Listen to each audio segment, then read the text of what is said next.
Welcome to Offshore with Scott Dodgson.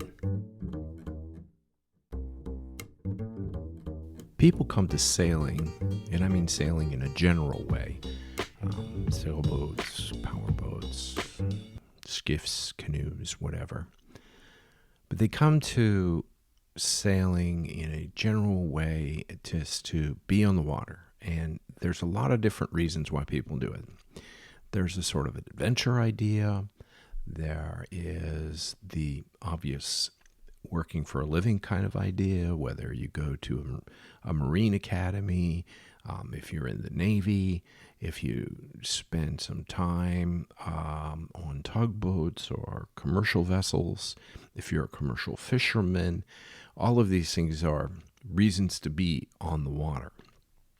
But probably the foremost reason for cruisers and travelers and the general population of sailboaters and powerboaters is the escape from reality.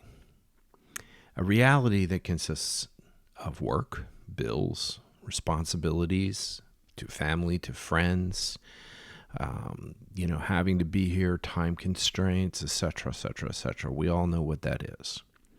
And I have talked to a whole lot of people who, over the years, after a few sundowners, have bared their souls to tell me exactly why they're sitting on a boat on some small island in the Caribbean or the Mediterranean or the South Pacific.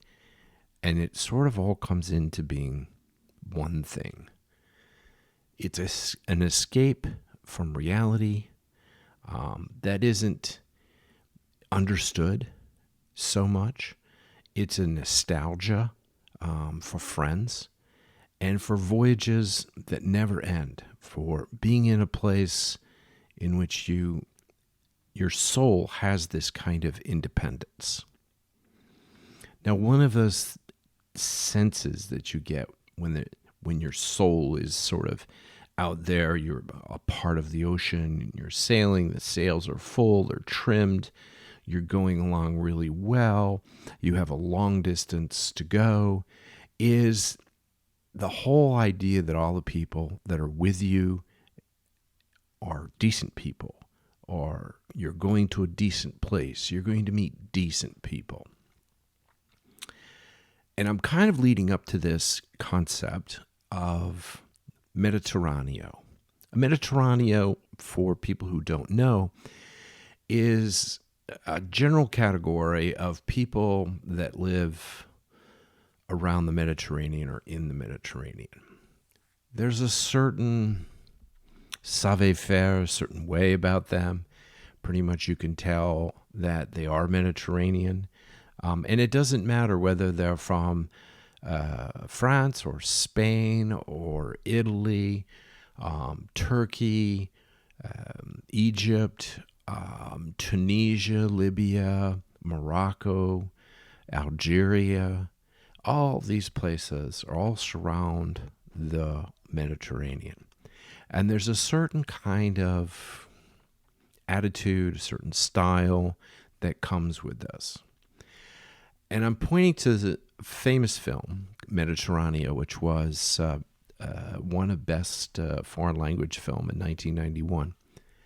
It is a very popular film for the concept of what they call ITALIANI BRAVA GENTE, which Italians are decent people. Now, I'm kind of don't want to get you confused. It's an Italian movie that takes place on a Greek island. And this Greek island is what I'm going to talk about today, called Kastellorizo. Easy to miss, and it's easy to assume it's a part of Turkey. It's only a couple of kilometers from Turkey, about a mile away. And there's sort of a largish, undefined, so to speak, harbor that the island sits in the middle of. And it's a Greek island. And it trades almost regularly with Turkey across the way. The boats go back and forth, the ferries go back and forth, and it's a kind of an interesting detente that they have between the Turks and the Greeks. And I've said this before, and I'll continue to say, the Turks and the Greeks are sort of like, brothers that argue all the time. A lot of the food is the same. Some of the traditions are the same. Religions are different, of course, but the character of the people is pretty much the same. And I know I'll take a lot of heat for that comment, but you don't have to be there long to kind of put two and two together to figure that out. So this little island, Kastellorizo, it's really about halfway between Rhodes, Greece, and Anatolia, Turkey. And it is a very, very small island. Well, they shot a movie there, the Oscar-winning movie Mediterraneo. And this movie won an Academy Award. It's an interesting film. It's a funny film, but it was shot on this little tiny island. So for me, it was kind of a bucket list island. I wanted to go see this. At the time, it wasn't very populated. Maybe 1,000 people were on the island. It was populated up to about 30,000 before the war. It primarily was a fishing port. And the war, I'm referring to World War II, the place was absolutely bombed to smithereens. They have some pictures that are in Billy's restaurant in Kastellorizo, which I highly recommend. Great food, fantastic atmosphere, and of course, brilliant ouzo. But the point is that this island was just bombed. Some of the pictures show how every single building was essentially destroyed. It was bombed by the Italians. It was bombed by the Germans. It was bombed by the British, and it was bombed by the Americans. And it's not that big. It is not that big. But it is a place where there's a lot of transient traffic coming from the Middle East and going up to Rhodes, which was a cornerstone, a crossroads, a carrefour, as they say in French, for culture, for ideas, for trading.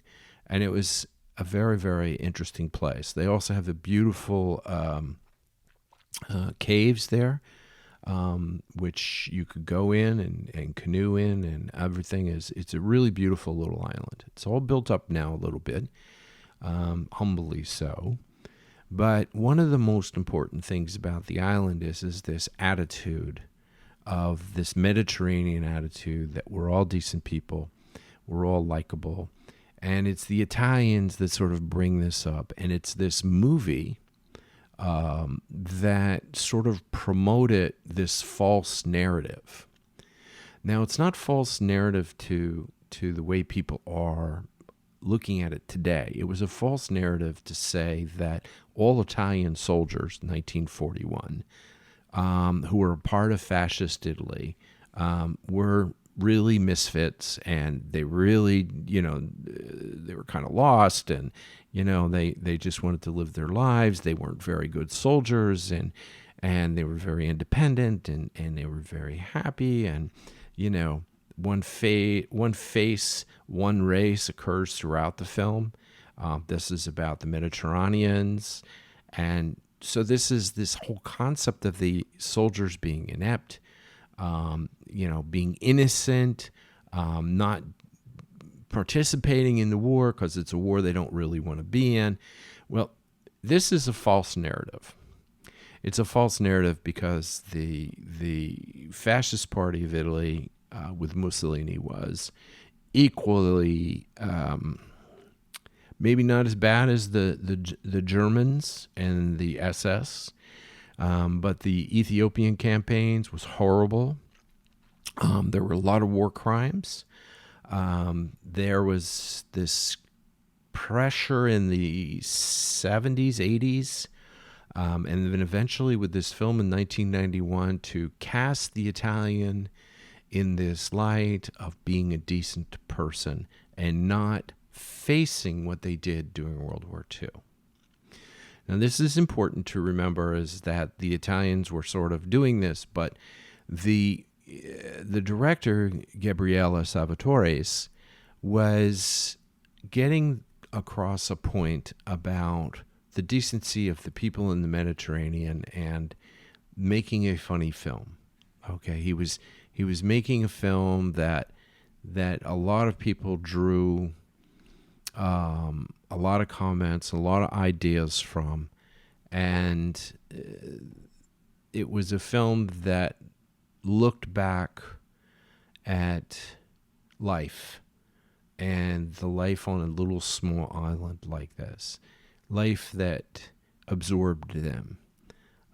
And this is where we get into the cruising aspect of it, because there's a sense when you get to a small island like Kastellorizo that you're absorbed into the life of the island and the heat and the landscape.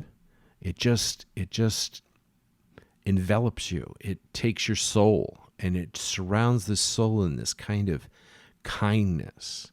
I think if any of you saw Captain Corelli's Mandolin, it's another film that's on this sort of popular culture myth debate of the collective responsibility of guilt, denial, repentance, pardon, all these things that historians have challenged, the whole narrative that the Italians have created, or myth that the Italians have created.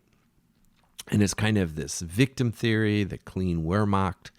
There's lots of things. So if you're a historian, this is a very complex. It's a very complex film in terms of how it sits in its historical perspective. But as a cruiser, as someone who is sailing to this island, it is absolutely fascinating. So it's a very easy port to get into. You just come down the coast. Always make sure you have your courtesy flag for where you're checked into. If you've checked into Turkey, you're going to have to clear out of Turkey and clear back into Greece, and you can do it. The office is right on the quay. And, you know, when we look at the movie Mediterraneo, you see some of the characters that are in the movie. They're kind of goofy and innocent and naive and whatever the case may be. And I would say that the Greeks that are sitting there are almost fatalistic. Because if a war was ever to break out between Turkey and Greece, the Turks would just destroy these poor people. So they're kind of like, yeah, okay, let's just do what we do and be nice to everybody and all the rest. Very pleasant people, very nice. Very some interesting restrictions in terms of being able to swim and dive. There's areas you're not allowed to go to because there's a lot of antiquities at the bottom.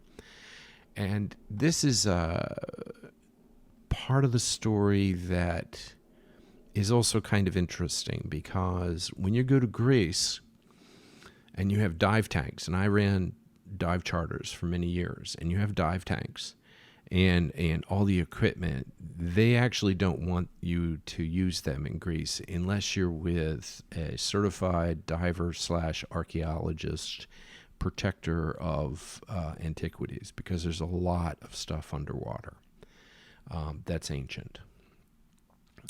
So coming into the harbor, there's this little tiny island, just a rock basically, but next to that rock is a dumping ground for amphiles. This is the Egyptians and the Greeks used to take these big clay pots that had a sort of pointed end on one side and an open end on the other side with two handles on it. And they were shaped sort of they were shaped on an angle. So they're fat on the top and thin on the bottom, so that they could line them up, fit them in along the hull of the ship that they were transporting these in.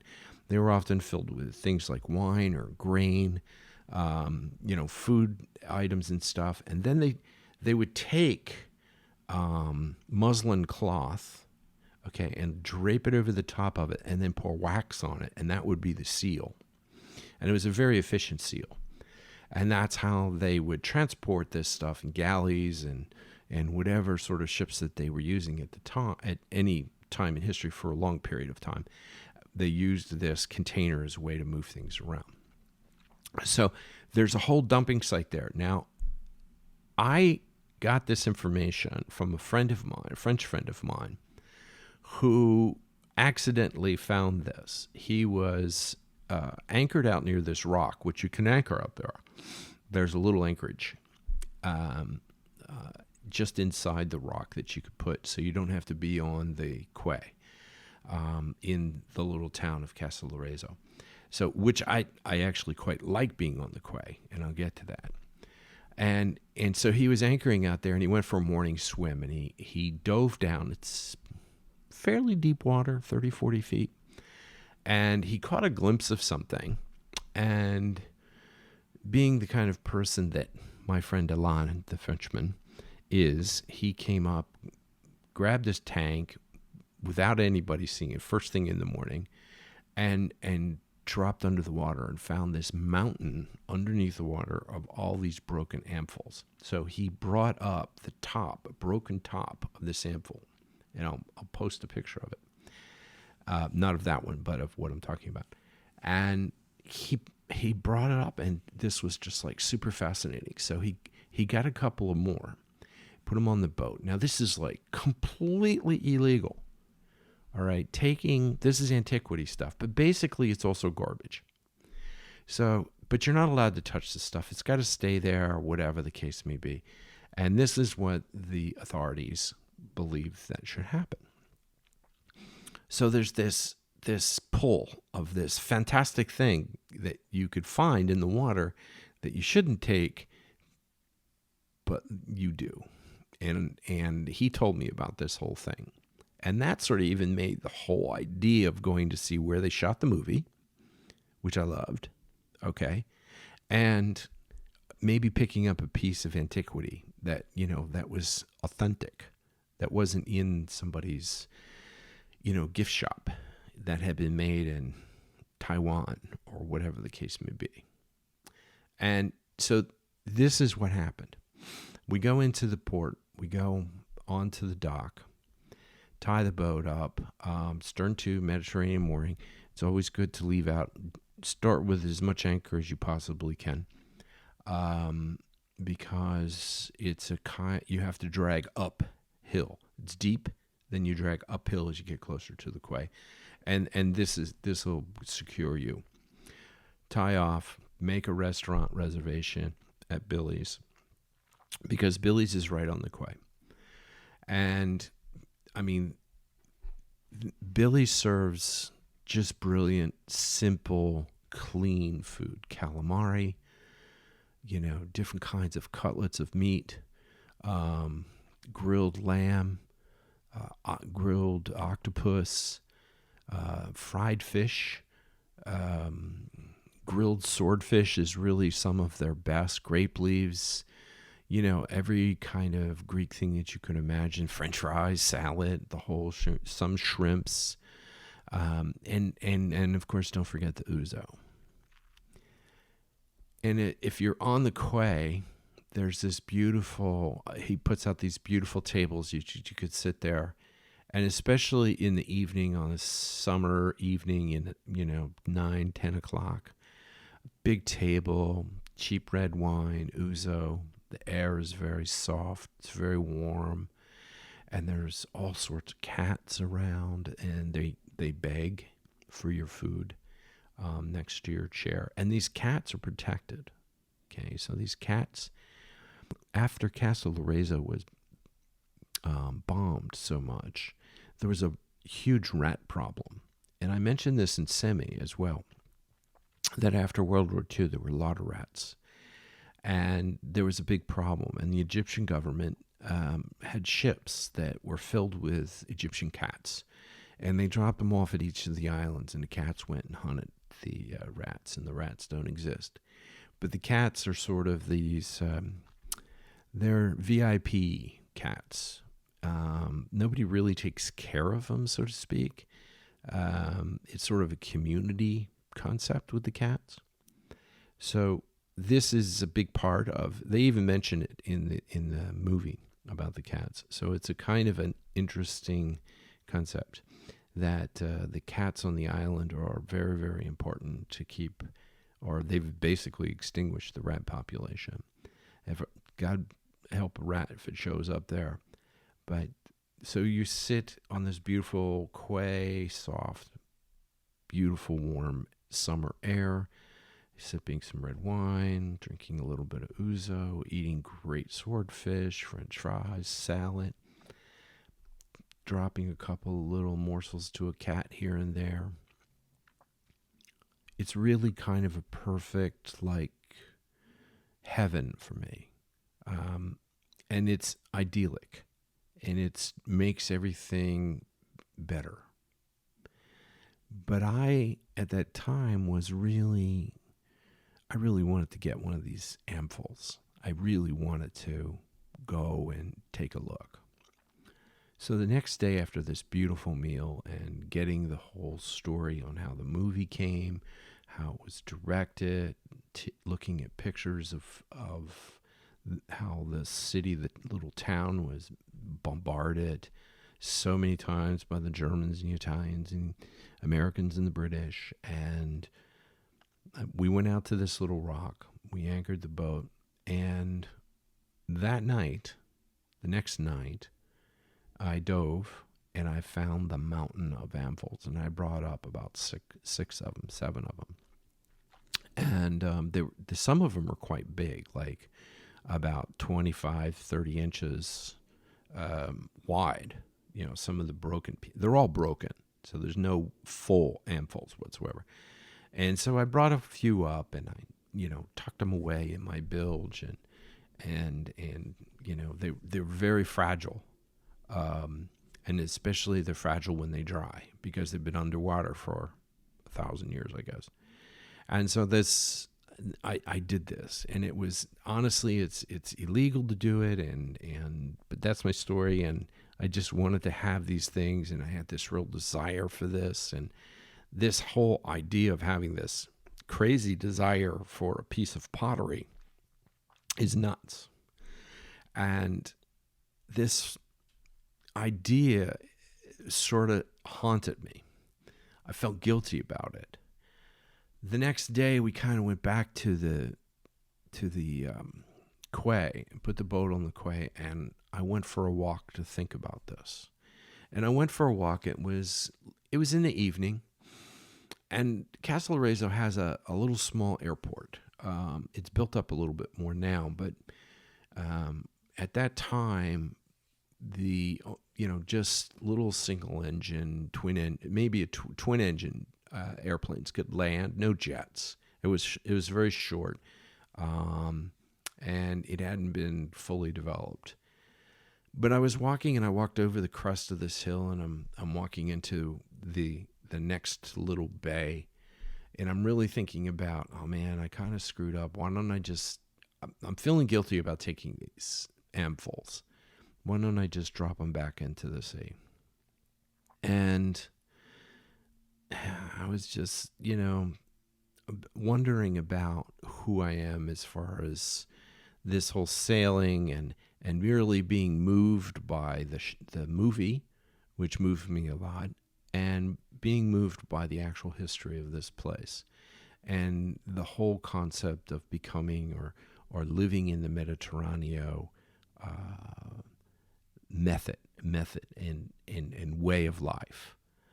And I was just sort of bumbling along, and I see this big fishing boat down on this little tiny dock.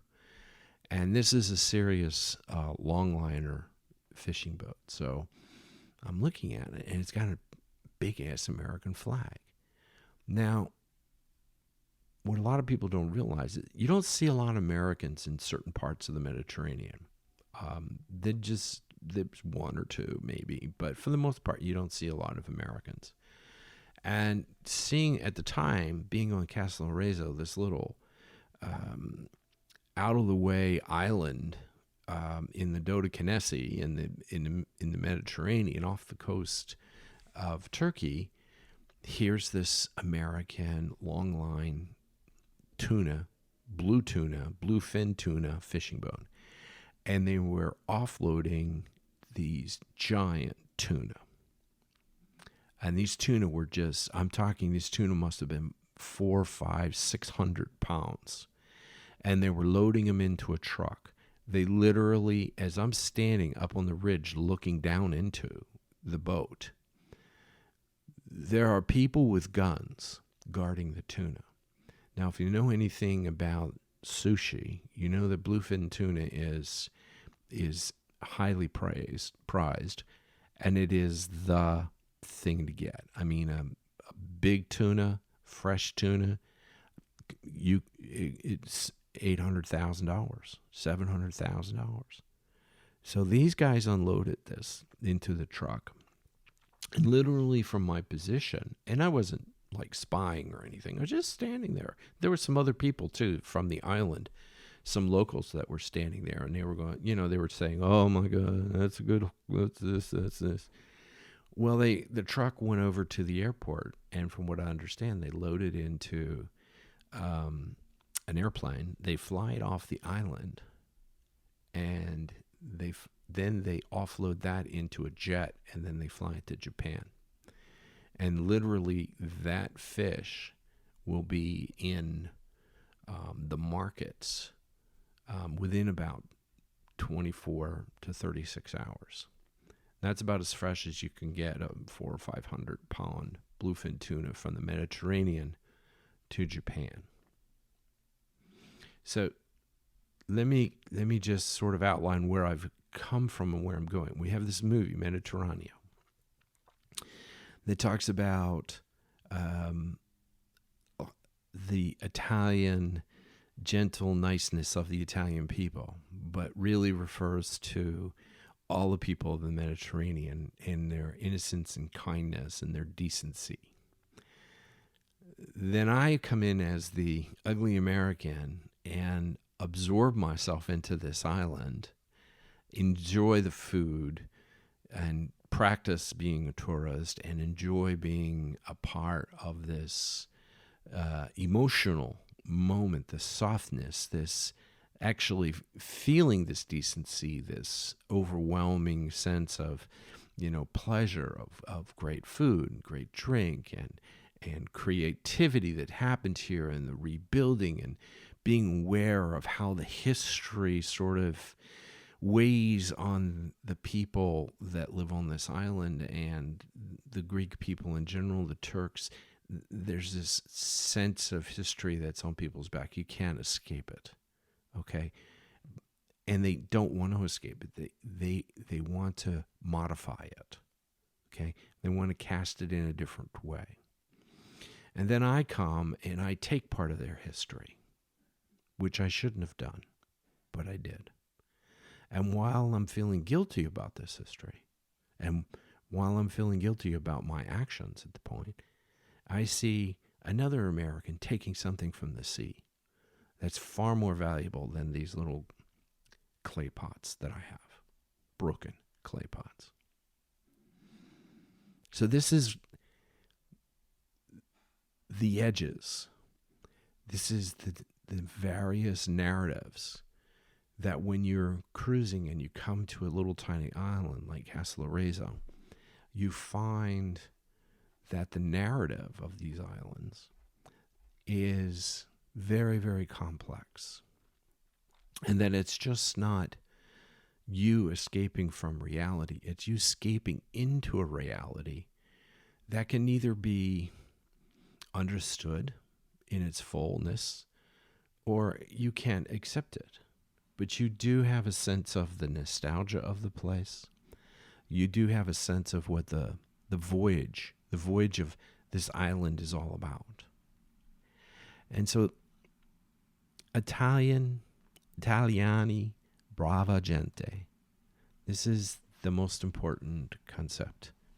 It doesn't exist, but it's been developed into a myth, and that it is a myth that supports the way the Mediterranean people want to be seen.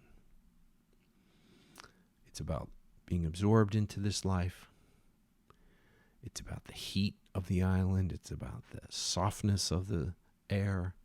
And it's about the landscape of something that exists but doesn't exist at the same time. And it is this contrast between what the reality is, and what the Greek people had to put up with, what the Italian soldiers had to put up with, what the Germans put up with, what all these people did at that period of time, 80 years later,